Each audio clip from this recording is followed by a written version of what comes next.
Now, the story of an illegal immigrant who got convicted of using a stolen identity. He simply wanted a good-paying job. A man who says state and federal government needs to do more to catch identity thieves. It's a question raised by the I-Team in an exclusive report, Hidden Identity Thieves.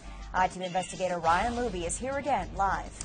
And Brandy, our questions already have the attention of legislators. Even though state agencies have the ability to verify identities, they cannot do it for every Nebraskan. They're restricted by the Social Security Administration. Well, the man you're about to meet says if that were to change, thousands of identity thieves, many of them illegal immigrants, would be off the street. There's something about the Midwest that just makes sense, a testament to American opportunity, the American dream that's so inviting for anyone. I graduated elementary school, middle school, high school.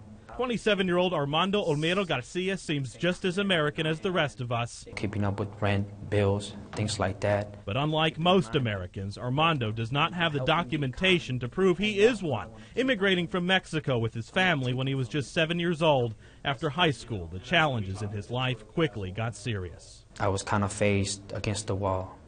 It was either work to be a productive member of society or go out there and get fast money, sell drugs, the gang world. Armando turned to the streets, but not to sell drugs, not to be in a gang, instead to find opportunity. I paid about $3,500 at that time. To find documentation as fake as it was, a Social Security card, birth certificate, even a driver's license. And you had it all? I had it all, pretty much. All of it to get a job and appear legal, and it worked for years. But then, in October 2011, opportunity came to an end. I eventually got caught. Armando found out that the $3,500 investment he made one night afforded him a fake identity that had been purchased by 12 other people all over the country, landing him in the Cass County, Nebraska jail.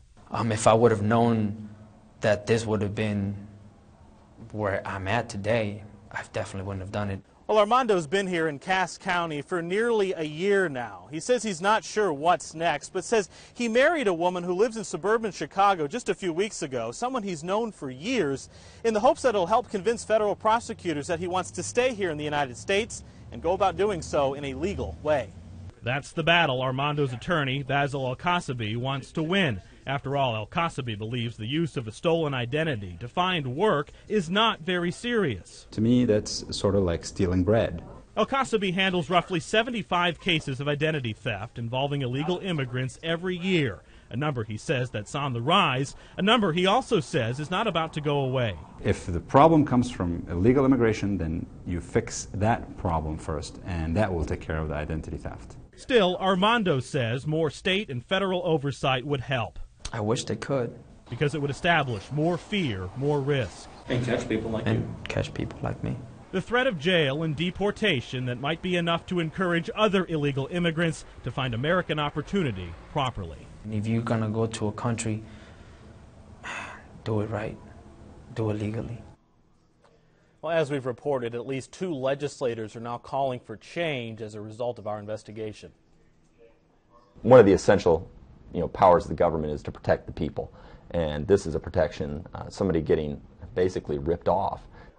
Strong words from State Senator Charlie Jansen. Tomorrow at 10, why he and his staff want to draft new state legislation. Plus, Congressman Lee Terry, why he says Congress needs to give the average person more power, the ability to cross-check their own Social Security number through the government, something that could hopefully help identify an identity thief sooner. Well, Ryan, you think we'd be able to do that already? Well, you'd think, and that's what Lee Terry will talk about. He says we need a better system and easier access system. Looking forward to that report tomorrow. Thanks, Ryan.